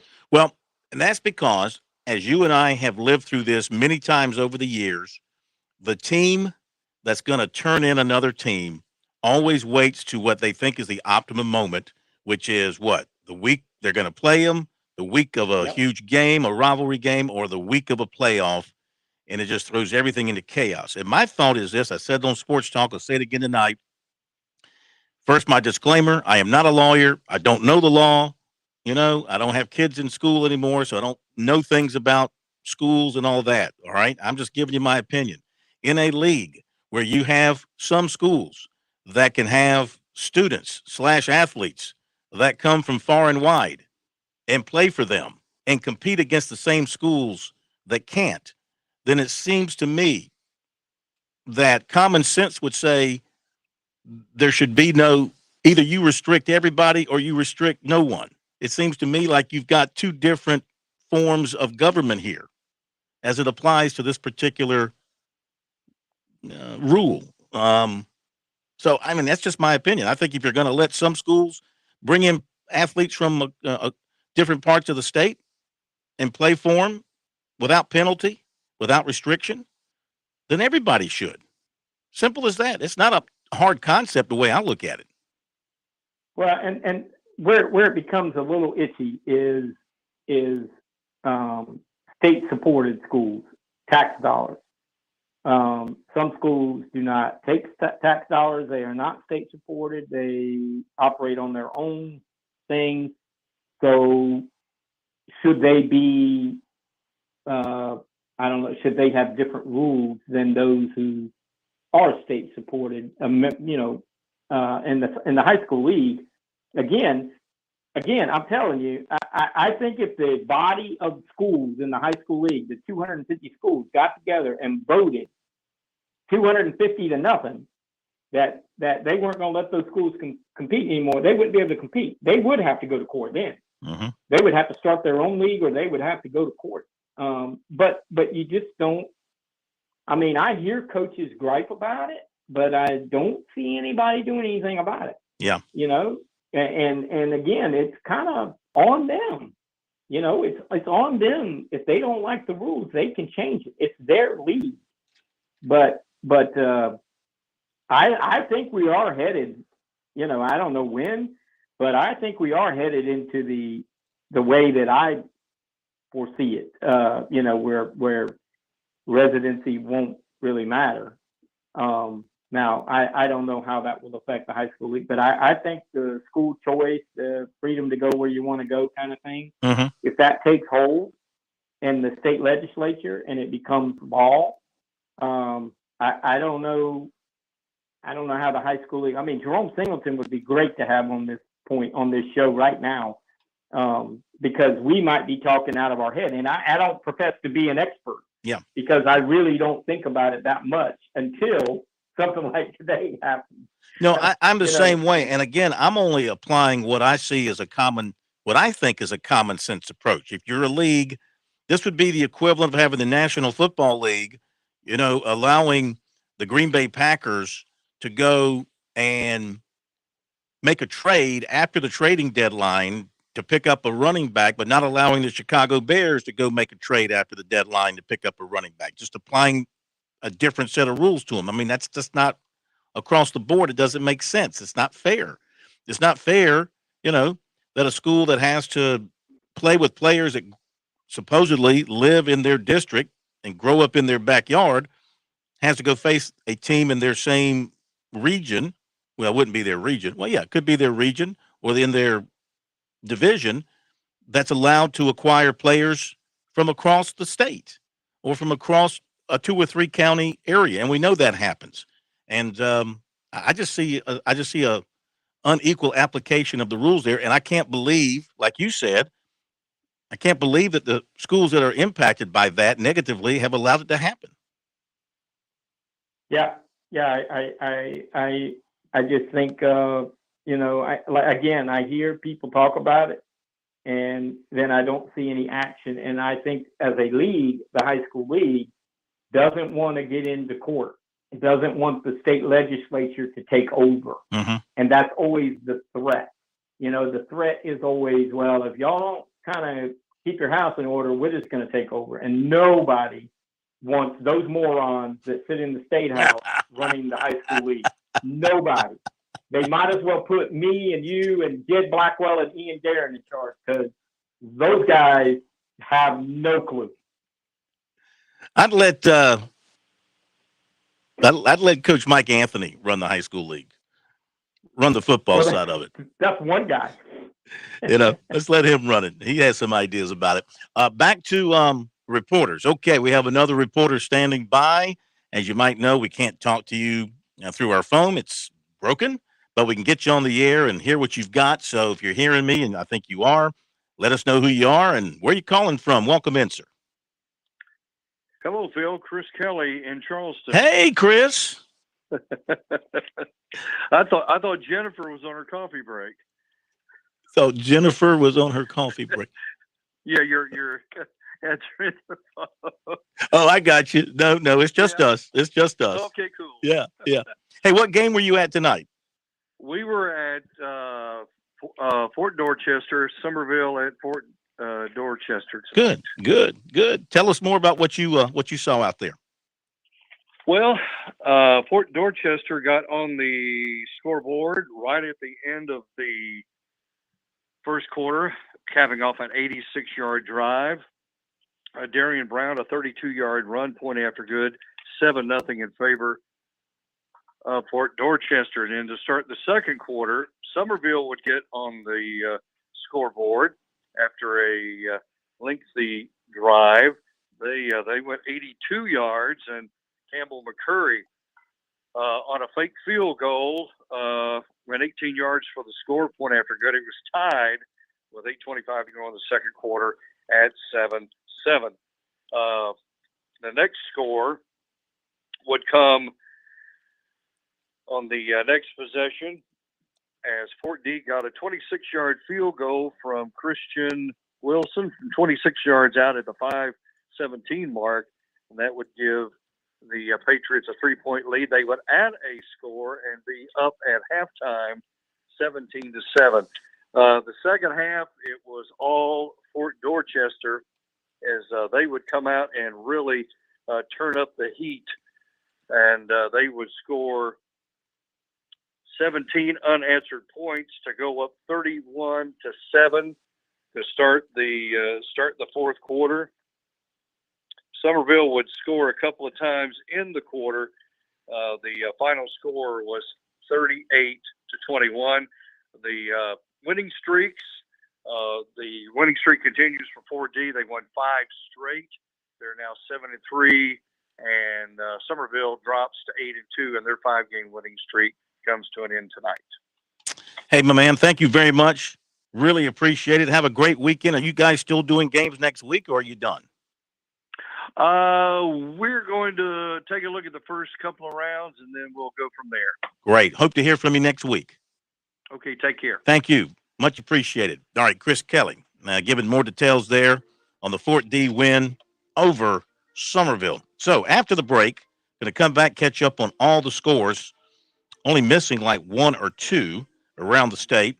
And then we'll talk more with David about the games tonight and also a little bit about one team, one cause for next week. All that's coming up right here on the High School Scoreboard. Be right back.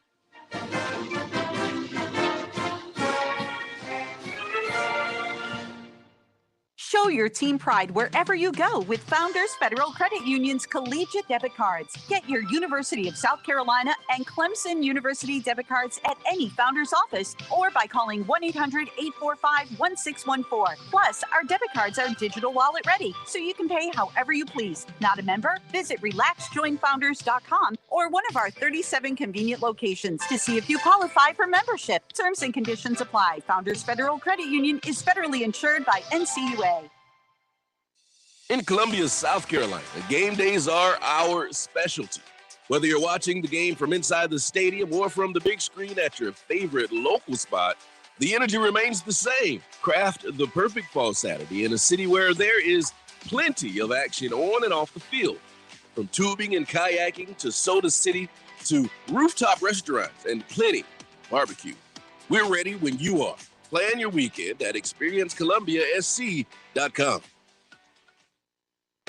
When your day calls for some winning, why not watch your favorite football team at Dave & Buster's? We've got massive HD TVs and hundreds of the hottest new games. Sip from our chef-crafted cocktail menu with exclusive drinks such as the Strawberry Watermelon Margarita or Dangerous Waters. Cheer on the team with Cantina Nachos or wings featuring one of our 12 wing flavors. When your day calls for some winning, it's time for Dave & Buster's, where you can watch the games and play the games. Locations in Greenville, Columbia, and Myrtle Beach.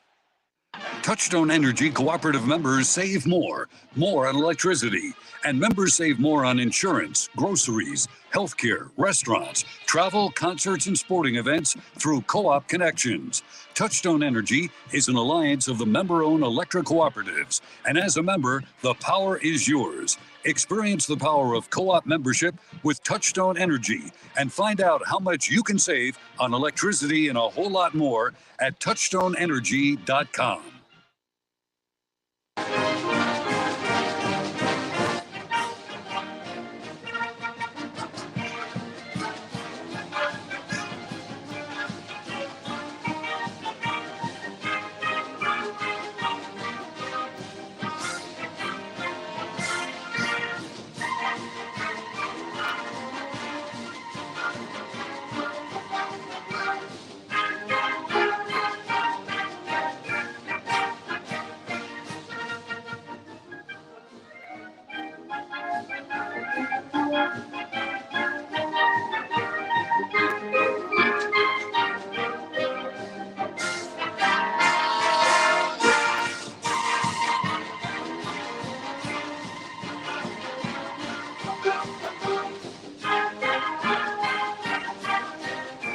I just wanted to give Clemson fans a good dose of that, David, for next week.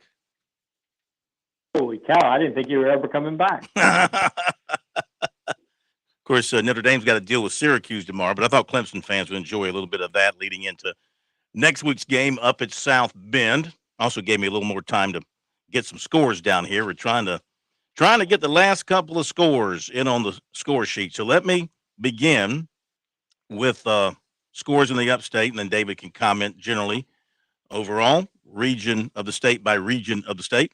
So, Belton Honeypath beat Rim 34-21, Westside 55, Berea nothing, Landrum 55, Blacksburg 40, in overtime, Blue Ridge 49, TR 48.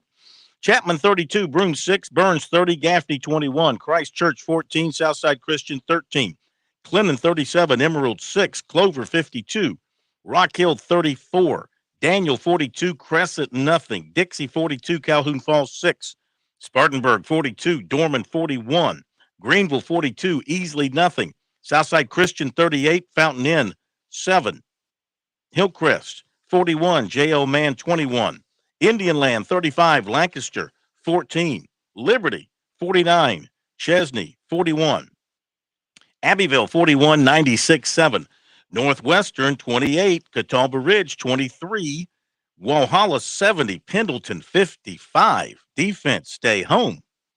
Greenwood 40, Pickens 13, Powdersville 55, Palmetto 30, overtime. Greer 49, Riverside 48, Seneca 48, West Oak 6, St. Joe's 52, McCormick 12, Wade Hampton 49, Eastside 42, Malden 35, Woodmont 7, Woodruff 42, Union County 23, South Point 33, York 14. David, thoughts on the upstate? Well, I think that Northwestern win over Catawba Ridge was huge. Obviously, I think both those teams will go deep into the 4A playoffs. Daniel continues its long winning streak. There was another game in there that I can't remember. You were going so fast. Christ Church beating Southside Christian. You gotta kind of look at Christ Church as the favorite in the upper state in Class A, because the last couple of weeks they've beaten St. Joe's and Southside Christian, who are two of the better teams. I guess you would have to throw Louisville in that mix as a contender in Class A in the upper state. Yeah, and I've written a mistake here. I've got Southside Christian down here twice. It should be the second one should have been Southside. Just Southside, right? Yeah, writing so fast. So Southside beat Fountain Inn 38-7. Yeah. As I was reading that, I thought to myself, I've got this in here twice. I know the other one was right. Okay, good. Midlands, AC Flora over Ridgeview, 31-22. South Aiken 63, Aiken 30, Bamberg Earhart 21, Well Branch 3, Saluda 24, Batesburg Leesville 7, Blythewood 16, Spring Valley 13, Andrew Jackson 30, Buford 27, C.A. Johnson 34, Whitmire 6, Camden 38, Marlboro County nothing, Denmark Oler 54, Williston Elko 21, Fairfield Central 48, Newberry nothing, Gilbert 35, BC 21. Gray Collegiate 56, Keenan 34, Hunter Connor Tyler 14, Ridge Spring Monetta 8, Irmo 38, Lugoff Elgin 21, Dutch Fork 63, Lexington 7, Lower Richland 28, Dreer 20, Mid Carolina 48, Eau Claire 21, North Augusta 48, Midland Valley 22, Silver Bluff 54, Pillion 12, Westwood 21, Richland Northeast 19, River Bluff 70, Chapin 21, Strom Thurman 26, Fox Creek 14, Sumter 45-0 over Conway, Barnwell beat Wade Hampton of Hampton 41-13, Wagner Sally over Calhoun County 52-42. We've not found Swansea OW, Crestwood Lakewood, Ridgeland Hardyville, and Lake Marion, also Bethune-Bowman and Branchville. Better call the Waffle Houses along I-95, see if we can get those scores. Your thoughts on the Midlands, David? Well, I can't tell you Crestwood beat Lakewood, but I don't know the score, but I saw the tweet earlier. I think they beat them pretty handily.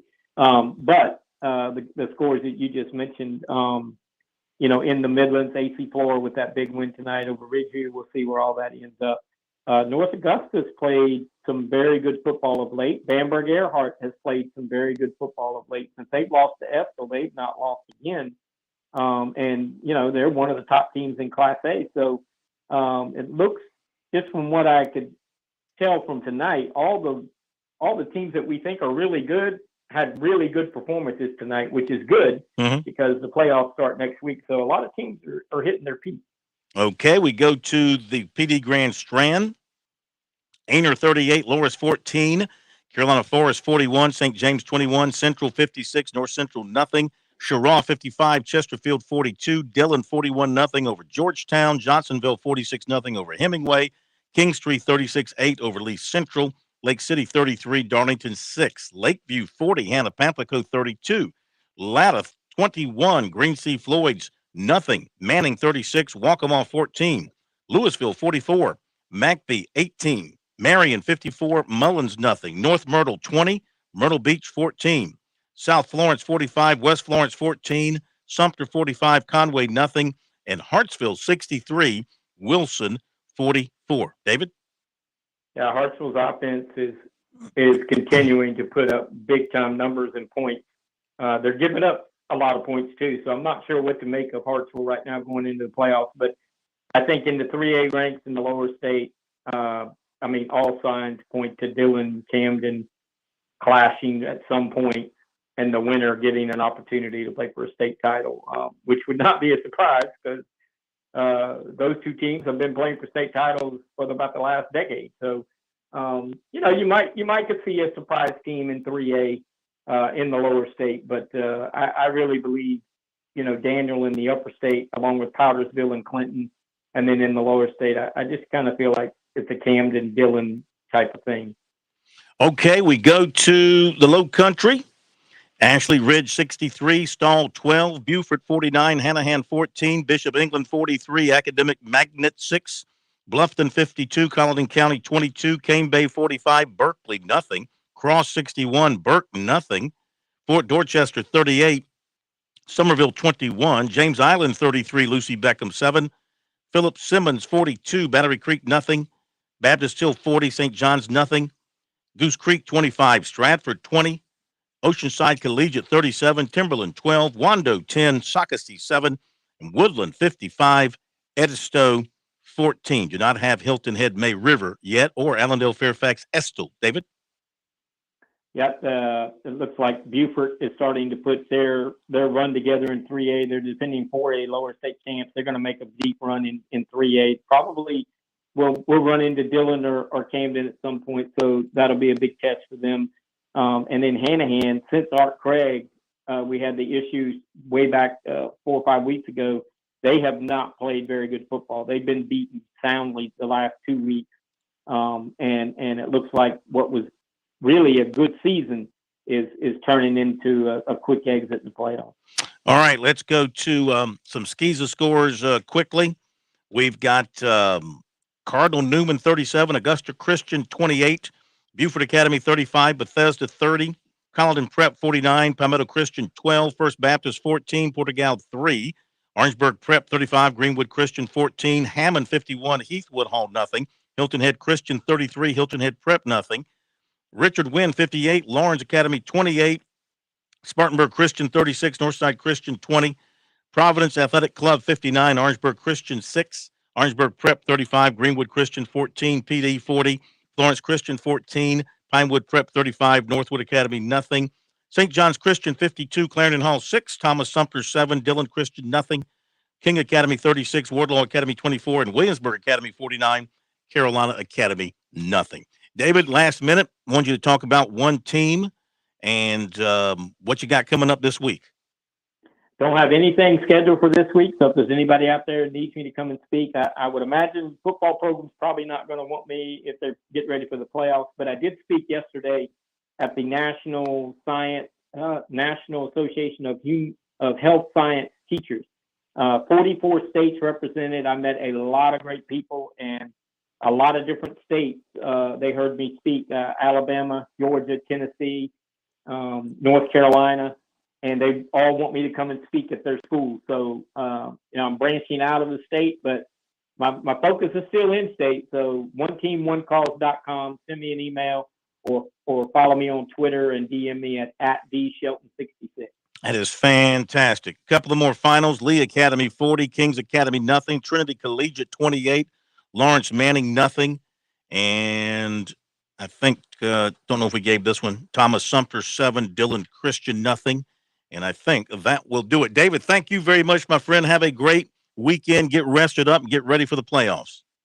I can't wait. Talk to you next week. I tell you what, if next Friday's as good as this Friday, it's going to be something. JP Barry, thank you. Thanks to everybody who called in to give reports. Can't tell you how much that means to us and how much we appreciate your time, your effort, your talents, your knowledge, everything about you. We thank you, and we look forward to hearing from you again next week on the High School Scoreboard. We'll see you next Friday night. Times an hour and your daily forecast. Topics to wake you up, topics to make you smile and laugh. Hope you'll join us. The Point. The Point. WQXL Columbia, W264DF. From the Bart Fireside Studio, the solution for keeping you warm this winter.